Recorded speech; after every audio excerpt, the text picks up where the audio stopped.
Hello বন্ধুরা, B skilled and inform চ্যানেলে স্বাগতম। গত ভিডিওতে আমরা ফ্রিল্যান্সিং কীভাবে শুরু করা যায় সেই সম্পর্কে আলাপ আলোচনা করেছি। তো গত ভিডিওটা যারা দেখেন নাই তারা গত ভিডিওটা দেখবেন, এর সাথে সাথে আমার চ্যানেলটা সাবস্ক্রাইব করবেন এবং বেল বাটনে চাপ দিয়ে নোটিফিকেশনটা অন করে দেবেন, যাতে যে কোনো ভিডিও আপলোড করার সাথে সাথে আপনার কাছে নোটিফিকেশন যায় এবং আপনি দেখতে পারেন। আজকের ভিডিওতে আমি যেটা নিয়ে কথা বলবো সেটা হচ্ছে নিশ। ফ্রিল্যান্সিংয়ের একটা মোস্ট ইম্পর্ট্যান্ট জিনিস হচ্ছে নিশ। এই শব্দটা হয়তো অনেকেই নতুন শুনতেছেন এবং আপনার মনে অবশ্যই একটা কোশ্চেন যাচ্ছে যে নিশ এটা কি, হোয়াট ইজ দিস। এই নিশের ডিকশনারির অর্থটা আছে, ডিকশনারিতে এরকম লেখা আছে, a comfortable or suitable position in life or employment. Okay, তাহলে বাংলা করলে কি দাঁড়ায় যে একটা সুবিধাজনক বা আরামদায়ক পরিস্থিতি আপনার জীবনে অথবা আপনার কর্মজীবনে। আপনি একটু চিন্তা করুন যে আপনার কর্মজীবনটা নিয়ে একটু চিন্তা করুন, বা জেনারেলাইজ একটা চিন্তা করুন আপনার কর্মজীবন নিয়ে। আপনি কর্মজীবনে কখন সবচেয়ে কমফোর্ট জোনে থাকবেন? যখন আপনি যে কাজটা আপনার রেসপন্সিবিলিটি, আপনার যে জব রেসপন্সিবিলিটি, সেই জব রেসপন্সিবিলিটি অনুযায়ী আপনি যখন এক্সপার্ট হয়ে যাবেন। ধরুন আপনি একজন অ্যাকাউন্ট্যান্ট হিসেবে জয়েন করলেন, 2 বছর 5 বছর পর আপনি কাজটা করতে করতে করতে করতে এত এক্সপার্ট হয়ে যাবেন যে কেউ আপনাকে ওই কাজটা দিয়ে ভরসা পাবে। ফ্রিল্যান্সিংয়ের ক্ষেত্রেও ঠিক সেই রকম একটা জিনিস আসে। এই নিজ জিনিসটা এইভাবে করে ফ্রিল্যান্সিংয়ে খুব ইম্পর্টেন্ট হয়ে যায়। আপনি কিসে এক্সপার্ট হবেন, কোন বিষয়ে আপনি দীর্ঘদিন ধরে কাজ করে করে আপনার স্কিলটা অলরেডি ডেভেলপ করতেছেন বা করেছেন আর করবেন। তাহলে আমি একটু ছোট্ট উদাহরণ দিই। ধরুন আপনি ফ্রিল্যান্সিং করতে যাচ্ছেন রাইটিং সেক্টরে। আপনি আর্টিকেল লিখবেন বা ব্লগ পোস্ট লিখবেন। এখন বিভিন্ন ধরনের রাইটিং হতে পারে। আপনার রাইটিং হতে পারে ভ্রমণ বিষয়ক তথ্যে, আপনার রাইটিং হতে পারে বাগান করা নিয়ে, আপনার রাইটিং হতে পারে কোনো খাদ্যের রেসিপি নিয়ে, আপনার রাইটিং হতে পারে একটা ইবুক লেখা নিয়ে, আপনার রাইটিং হতে পারে টেকনিক্যাল বিষয়গুলো নিয়ে। তো অসংখ্য বিষয়ের উপর আপনার রাইটিং হতে পারে। তাহলে আপনি যদি বলেন যে আমি ফ্রিল্যান্সিং করবো শুধু রাইটিংয়ের উপরে, দ্যাটস ফাইন। কিন্তু আপনাকে যদি কোশ্চেন করা হয় আপনার কোন বিষয়ের উপর রাইটিং করতে যাচ্ছেন, তাহলে কিন্তু আপনাকে আরও স্পেসিফিক, আরও একটা নির্দিষ্ট পয়েন্ট বেজে চিন্তাটা আপনাকে প্রসারিত করতে হবে। আমি আরও একটা সহজ উদাহরণ দিচ্ছি। যদি আপনি চিন্তা করেন স্পোর্টস, ধরুন আপনি একজন স্পোর্টসম্যান। ওকে, আপনাকে একজন জিজ্ঞেস করলো, ভাই আপনি কি, বা আপু আপনি কি করেন? আপনি বললেন যে আই এম আ স্পোর্টসম্যান, আমি খেলা করি। আচ্ছা, তখন কিন্তু সে প্রশ্ন করবে আপনি কি খেলা করেন। তো আপনি হয়তো ক্রিকেটার, আপনি বললেন যে আমি ক্রিকেট খেলি। তখন সে অবশ্যই আপনাকে প্রশ্ন করবে যে আপনি বোলিং করেন না ব্যাটিং করেন না কিপিং করেন না অনলি ফিল্ডিং, না মানে কি কাজটা আপনার ক্রিকেটে, আপনার জব রেসপন্সিবিলিটি কী? তো আপনি বললেন যে আমি বোলার, আমি বল করি। তখন সে কিন্তু আবার জিজ্ঞেস করবে যে আপনি ফাস্ট বোলার না স্পিনার না মিডিয়াম পেসার। মানে এখানেও সে কিন্তু আরও স্পেসিফিক হতে যাচ্ছে। তাহলে আপনি বললেন যে ওকে আমি ফাস্ট বোলার। তো ফাস্ট বোলার বলার পরে সে কিন্তু আবার জানতে চাইতে পারে যে আপনি কি লেফট হ্যান্ড না আপনি রাইট হ্যান্ডে ফাস্ট বোলার করেন। তো ওকে, আপনি রাইট হ্যান্ডে ফাস্ট বল করেন। এখন সে বলবে যে আপনি কি ইনসুইং বল করেন না আউটসুইং বল করেন না কাটার দেন। এগুলো হচ্ছে বলের বিভিন্ন রকম। যারা ক্রিকেটের সাথে পরিচিত তারা নিশ্চয়ই জানেন যে এগুলো বলের বিভিন্ন রকম। তাহলে দেখুন, আমি ধরলাম এখন যে আপনি তাকে বললেন I am best in the inswingers. Okay, তার মানে আপনি ইনসুইঙ্গার বলগুলো খুব ভালো করতে পারেন। দ্যাট মিনস আপনি ইনসুইঙ্গারের ক্ষেত্রে একজন এক্সপার্ট। এখন একটা খেলা চলতেছে এবং আমি ধরলাম যে আপনি একজন খুবই এক্সপার্ট ইনসুইঙ্গার বোলার। তাহলে আপনার ক্যাপ্টেন আপনাকে কখন বল দেবে? যখন নিশ্চয়ই তার মাথায় যে চিন্তাটা আসবে, ফিল্ডিংটা এমনভাবে সাজাবে যে ক্ষেত্রে ইনসুইঙ্গার বলটা কাজে লাগবে, তখনই কিন্তু সে আপনাকে নিয়ে আসবে। ফ্রিল্যান্সিংয়ের ক্ষেত্রেও সেম একটা বিষয় কাজ করে। ধরুন একজন বডি বিল্ডার, সে কি করতে যাচ্ছে, তার একটা জিম আছে, সে চাচ্ছে যে এই জিমটায় যেন প্রচুর কাস্টমার আসে এবং তার ব্যবসা যেন প্রসারিত হয়। এর জন্য সে কি করবে? সে একজন ব্লগারকে খুঁজবে। এই ব্লগার বা এই ফ্রিল্যান্সার কি করবে?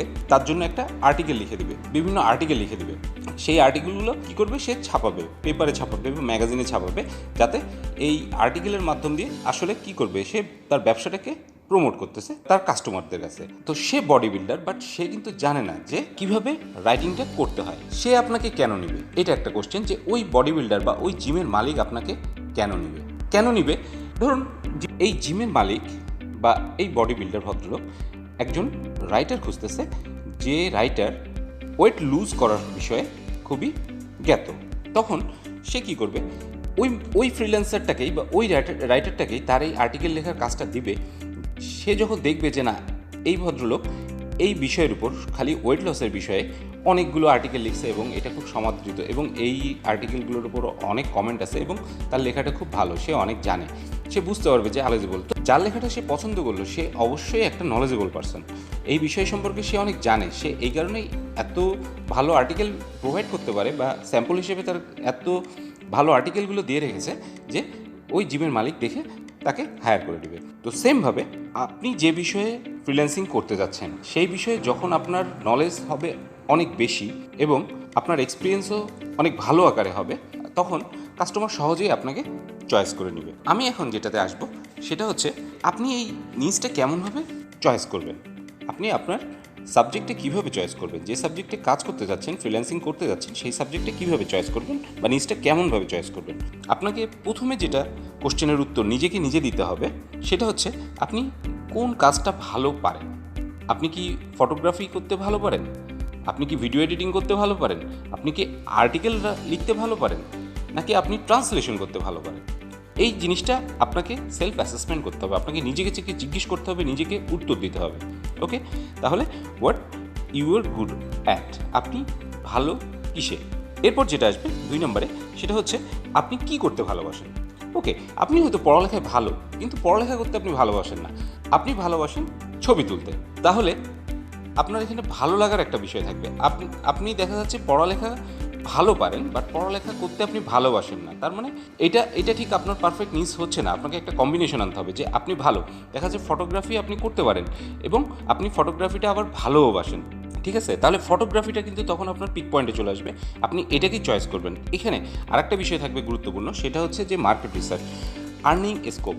আপনি যে এই ফটোগ্রাফিটাকে চুজ করতেছেন আপনাকে অবশ্যই আগে ইন্টারনেটে এটা রিসার্চ করে নিতে হবে বা অভিজ্ঞ ব্যক্তিদের সাথে কনসাল্ট করে নিতে হবে যে আপনার এই ফটোগ্রাফিটার কাজের স্কোপটা কেমন, এইটা দিয়ে কি আপনি আপনার জীবিকা নির্বাহ করতে পারবেন।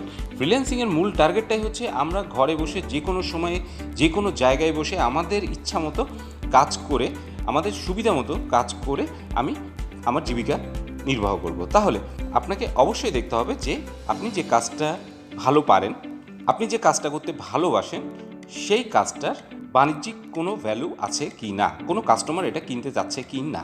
ফটোগ্রাফির উদাহরণ দিয়েছি, অবশ্যই ফটোগ্রাফি এটার জন্য কাস্টমারের অভাব হয় না, বাট আপনি যদি রেয়ার কোনো জিনিস চয়েস করেন তাহলে অবশ্যই সেটা আপনাকে মার্কেট রিসার্চ করে নিতে হবে। তো আমি এই বিষয়ে এই মার্কেট রিসার্চগুলো কেমন করে করবেন এইসব নিয়ে পরবর্তী ভিডিওগুলোতে আরও কথা বলবো।